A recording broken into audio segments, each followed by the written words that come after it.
Imagine this. You're sitting alone, scrolling through your phone, and suddenly the thought hits you, why does life feel so overwhelming, so hollow? Why do you feel like you're constantly running uphill, yet the summit always seems out of reach? This isn't just you, it's us, it's modern man. We're weaker mentally, emotionally, and spiritually than we've ever been. But why? What happened to us? In today's journey, we're diving straight into the mind of Carl Jung, one of the most brilliant psychologists to ever live, to answer this question. And trust me, by the end of this video, you'll not only understand why modern man feels so powerless, but you'll also walk away with practical tools to reclaim your strength. And yes, you'll need them, because what we uncover might just change the way you see yourself forever. Let's start with the big question, the one that's been haunting people for decades. Why do we feel so disconnected, so lost? Carl Jung believed that the answer lies in a profound shift in human consciousness, a shift that began centuries ago but has reached its peak in our modern era. Once upon a time, societies were built on collective traditions. People found meaning in shared rituals, myths, and a deep connection to something larger than themselves. Think about it, your ancestors probably lived in a tight-knit community, where every decision they made was tied to a greater purpose, whether it was religious, cultural, or familial. But somewhere along the way, modern man was pulled out of these collective traditions and thrown into a world where individuality became the ultimate goal. And while individuality sounds empowering, Jung argued that it came with a heavy price. In his words, the more we become conscious of ourselves as individuals, the more we distance ourselves from the collective unconscious.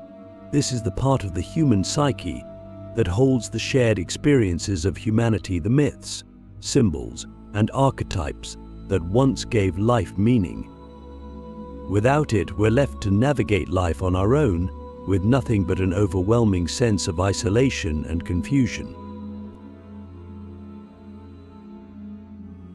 Click subscribe to this channel to get more insights into human psychology. But here's the kicker. Jung believed this wasn't just a cultural problem. It wasn't just about losing traditions or religion. He said it was about losing touch with our own inner worlds. Modern man, he argued, is dominated by external values, what society tells us we should want, how we should act, and what we should believe. Think about it for a second. How much of your life is shaped by what you think others expect of you? Your career, your relationships, even your sense of self-worth, how much of that is truly yours, and how much of it is just a reflection of what you've absorbed from the outside world? Jung warned us that when we live like this, we become fragmented. Our true selves, the part of us that holds our deepest desires, fears, and potential, gets buried under layers of what he called the persona, or the social mask we wear to fit in. And the more we ignore our true selves, the weaker we feel. It's like cutting ourselves off from our own source of power. To really understand this, let me give you an example. Imagine you're walking through life carrying a backpack. In that backpack are all the parts of yourself that you don't want to face, your insecurities, your fears, your failures, even the parts of you that you were taught to be ashamed of. Jung called this the shadow, and he believed that most of us spend our lives pretending that a backpack doesn't exist. But here's the problem. The more you ignore it, the heavier it gets. You can't see it, but it's always there, weighing you down, making you feel powerless. So what's the solution? Jung believed that the only way to reclaim your strength is to turn around, open that backpack, and confront what's inside. This process is what he called individuation, and it's not easy. It requires you to face parts of yourself that you'd rather keep hidden. But here's the thing, those parts of you don't go away just because you ignore them. They're still there, influencing your thoughts, your actions, and your relationships. And until you confront them, they'll keep holding you back. Now, let's pause for a moment and reflect. How often do you take time to really look at yourself, not the version of you that you show to the world, but the version of you that you keep hidden? How often do you ask yourself what you really want, what you're really afraid of, and what's really driving your decisions? Jung believed that this kind of self-reflection is the key to overcoming feelings of weakness and powerlessness. Because when you start to integrate the different parts of yourself, you stop being at war with yourself. You stop wasting energy trying to hide, and you start using that energy to grow. But here's where it gets even deeper. Jung believed that the struggles of modern man weren't just personal, they were also collective. He said that our feelings of powerlessness are a reflection of a larger crisis in society. Think about the world we live in today. We're more connected than ever, yet we've never felt more isolated. We have access to more information than any generation before us, yet we're drowning in uncertainty. We've been told that we can be anything we want, yet we feel more lost than ever. Jung would argue that this is because we've lost touch with the things that once gave life meaning. We've replaced inner growth with external achievement. We've replaced deep connections with superficial relationships. And most importantly, we've replaced self-discovery with distraction. So how do we fix this? Jung believed that the answer lies in reconnecting with our inner worlds. He said that if we want to feel strong again, we need to turn inward and face the things we've been avoiding. This might sound abstract, but it's actually incredibly practical. For example, Jung encouraged people to engage with their dreams, which he believed were a direct window into the unconscious mind. He also encouraged people to explore myths, symbols, and archetypes, which he believed could help us reconnect with the parts of ourselves that we've lost. Let me give you a practical exercise that you can try right now. Take a moment to think about a time in your life when you felt truly alive, when you felt strong, confident, and connected to something larger than yourself. What were you doing? Who were you with? And most importantly, how did you feel? Now ask yourself, what's stopping you from feeling that way again? What's holding you back? The answers to these questions might surprise you, and they might even scare you. But they're worth exploring because they hold the key to reclaiming your power. So now that we've uncovered the roots of modern man's weakness, this disconnection from the self, from meaning, and from the collective unconscious, let's talk about how this plays out in our daily lives and why it feels so hard to break free from it.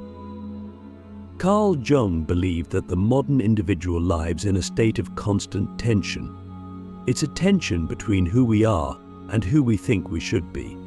And this tension is exhausting, it's draining, it's what makes life feel like an uphill battle. Let's take a closer look at this tension. On one hand, you have your persona, the mask you wear to the world. This persona isn't inherently bad, it's necessary. You need it to function in society. It's the version of you that goes to work, that interacts with friends, that follows social rules. But the problem arises when you over-identify with your persona, when you start to believe that the mask is who you really are. Jung warned that when this happens, you become alienated from your true self, the deeper part of you that holds your unique desires, talents, and potential. Here's an experiment to try. Think about the last time you felt like you were faking it, like you were putting on a version of yourself to fit in, or to meet someone else's expectations. Maybe it was at work, or with friends, or even on social media. Now ask yourself, how much of your life is spent in that mode? How much of your time is devoted to maintaining the mask rather than being true to yourself? If you're like most people, the answer is probably a lot. And that's where the problem lies. Jung believed that this constant performance is one of the reasons why modern man feels so powerless. When you're always trying to be what others expect you to be, you lose touch with your own inner strength. You become dependent on external validation, on praise, likes, promotions to feel good about yourself. And when that validation isn't there, you feel empty, you feel weak, you feel lost. But here's the paradox. The more you chase external validation, the less you feel like yourself. And the less you feel like yourself, the more powerless you become. It's a vicious cycle, and breaking out of it requires a radical shift in how you see yourself and your life. Jung believed that the key to this shift lies in what he called shadow work. Now, shadow work might sound intimidating, but it's actually one of the most empowering things you can do.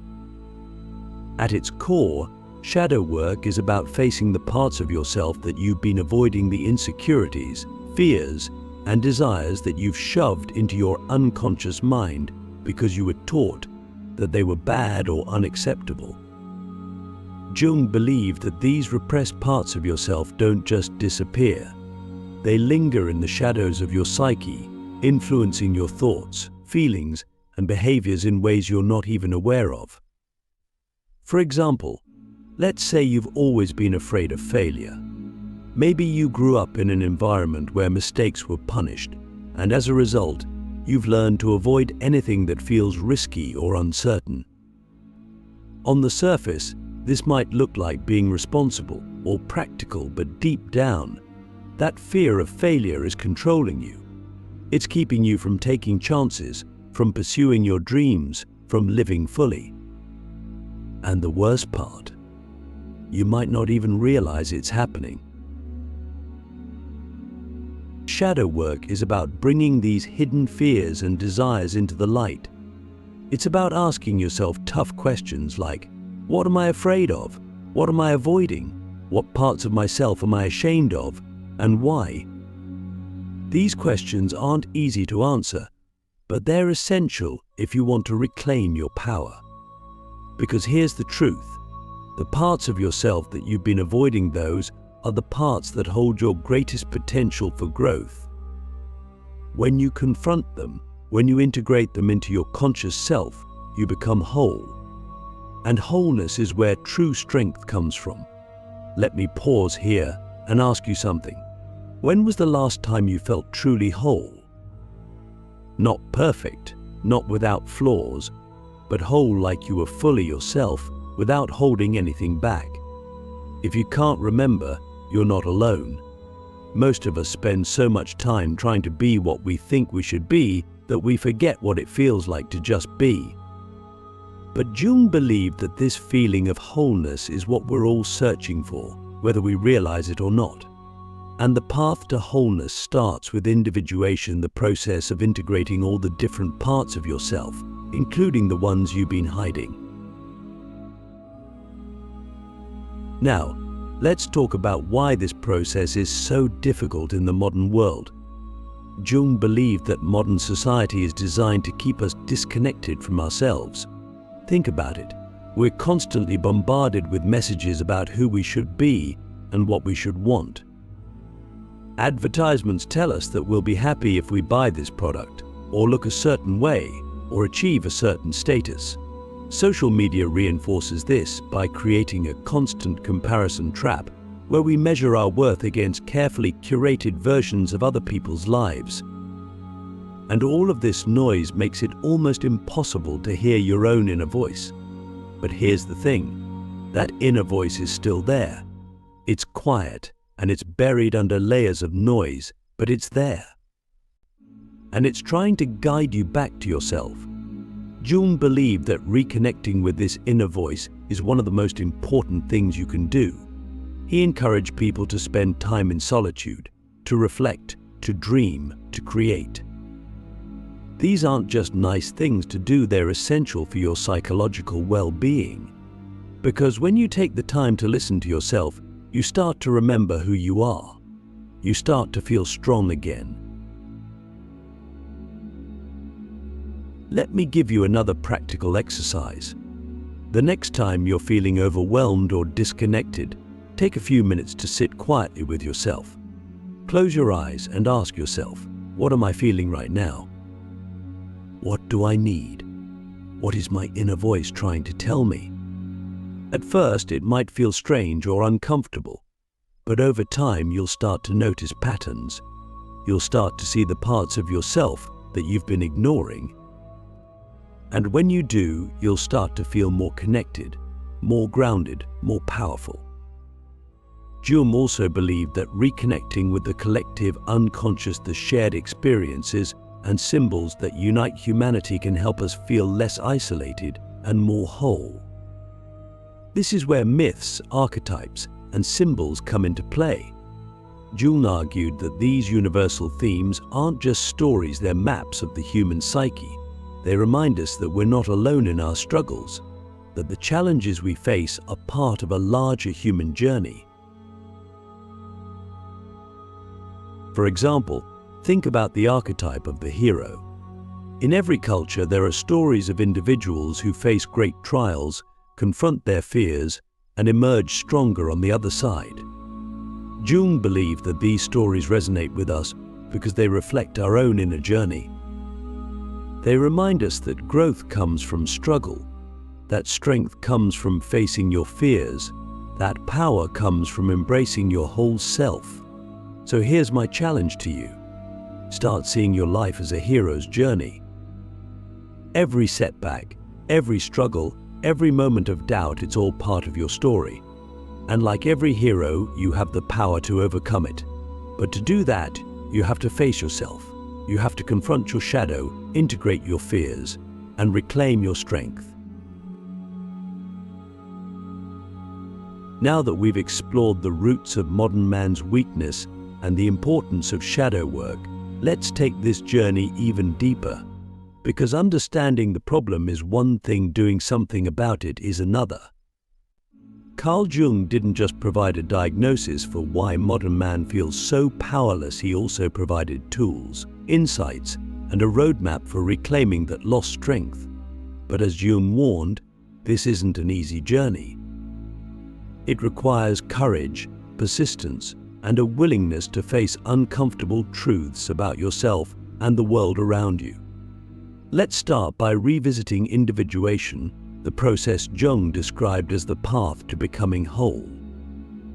At its core, individuation is about integrating the conscious and unconscious parts of yourself so that you can live as your authentic self. But here's the tricky part.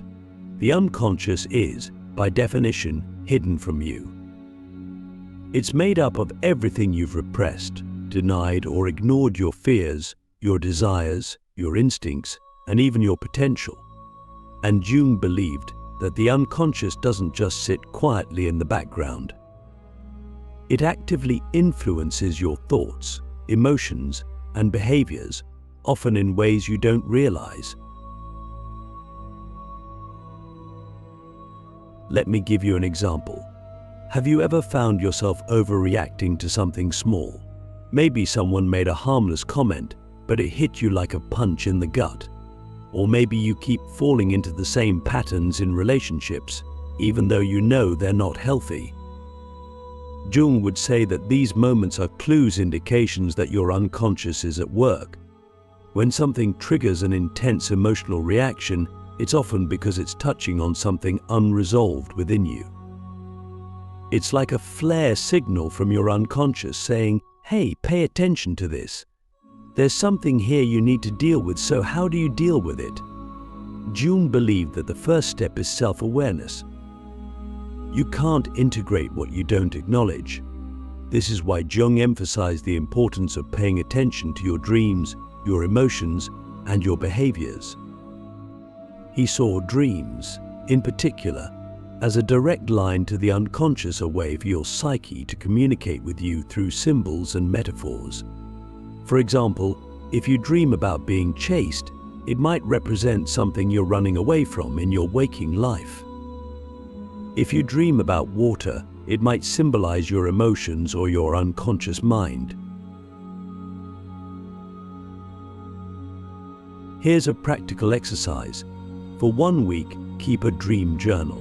Every morning, as soon as you wake up, write down anything you remember from your dreams, no matter how strange or insignificant it seems. Then, look for patterns or recurring themes. What do these dreams tell you about what's going on in your unconscious mind? What symbols or images stand out to you? This practice might feel strange at first, but over time it can help you develop a deeper understanding of yourself and the hidden forces that influence your life. But dreams are just one piece of the puzzle. Jung also believed that you could gain insight into your unconscious by examining your projections. Projections happen when you unconsciously attribute your own thoughts, feelings, or traits to someone else. For example, if you're quick to judge someone as selfish, it might be because you're struggling with selfish tendencies in yourself. Or if you find yourself idolizing someone, it might be because they embody qualities that you've repressed in yourself. Here's another exercise. Think about someone who triggers a strong emotional reaction in you, whether it's admiration, anger, jealousy, or frustration. Ask yourself, what is it about this person that affects me so deeply? What might this say about me? This isn't about blaming yourself or excusing the other person's behavior. It's about using your emotional reactions as a mirror to gain insight into your own psyche. Now, let's talk about fear, because fear is one of the biggest barriers to reclaiming your strength. Jung believed that fear often arises when we come into contact with the unknown, whether it's the unknown in the world around us or the unknown within ourselves. And in modern society, we're surrounded by fear. We're afraid of failure, rejection, loneliness, uncertainty, and even success. But here's the paradox. The things we fear the most are often the things we need to face in order to grow. Jung had a powerful concept called the shadow confrontation. He believed that the only way to overcome fear is to face it head-on. This doesn't mean recklessly throwing yourself into situations that terrify you. It means gradually and intentionally exposing yourself to the things you fear so that you can learn to integrate them into your life. For example, if you're afraid of failure, try setting a small, manageable goal where failure is a possibility. If you're afraid of rejection, practice putting yourself in situations where you might be rejected, like striking up a conversation with a stranger. Each time you face your fear, you take away some of its power. You prove to yourself that you're stronger than you think. But Jung also warned that this process isn't just about overcoming fear. It's about learning from it. Fear often points to areas of your life where you're out of alignment with your true self. For example, if you're afraid of speaking your mind, it might be because you've been taught to prioritize harmony over authenticity. If you're afraid of being alone, it might be because you've been avoiding the parts of yourself that surface in solitude. By facing your fears, you're not just building courage, you're also uncovering deeper truths about who you are and what you need. Let's shift gears for a moment and talk about resilience, because reclaiming your strength isn't just about confronting your weaknesses. It's also about building the inner resources you need to navigate life's challenges. Jung believed that resilience comes from connection to yourself, to others, and to something larger than yourself. When you feel connected, you have a sense of purpose and belonging that can carry you through even the darkest times. One of the most powerful ways to build resilience is through what Jung called active imagination. This is a technique where you engage in a dialogue with your unconscious mind, either through writing, drawing, or visualization. For example, you might imagine having a conversation with your fear, your shadow, or even an archetype like the hero or the wise old man. What would they say to you? What advice would they give? This might sound abstract, but it's an incredibly grounding practice. It helps you tap into the wisdom and strength that's already within you, even if you don't realize it yet. Another way to build resilience is by connecting with others. Jung believed that relationships are a crucial part of individuation. Through our interactions with others, we learn about ourselves. We see our strengths, our weaknesses, and our blind spots. But relationships can also be challenging, especially in a world where superficial connections often take the place of genuine intimacy.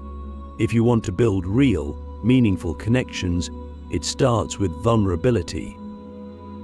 It starts with being willing to show your true self, even when it's scary. Because when you do, you create space for others to do the same. And in that space, you find strength not just in yourself, but in your shared humanity. Finally, Jung believed that resilience comes from having a sense of purpose, a reason to get up in the morning, even when life feels hard. Purpose doesn't have to be something grand or world-changing. It can be as simple as caring for your family, pursuing a passion, or contributing to your community. The key is to find something that feels meaningful to you, something that aligns with your values and your true self. Because when you have a sense of purpose, you have a reason to keep going, even when the road is difficult. So here's where we land. Modern man feels weak and powerless because we've lost touch with ourselves, with each other, and with the deeper meaning of life. But this weakness isn't a permanent state. It's a call to action, a challenge to reconnect, to grow, and to reclaim the strength that's already within us. By facing your fears, integrating your shadow, and embracing your true self, you can break free from the chains of powerlessness and step into a life of authenticity, resilience, and purpose. And the best part, this journey isn't just about you. When you reclaim your strength, you inspire others to do the same. You become a light in a world that desperately needs it. So the question is, are you ready to take the first step,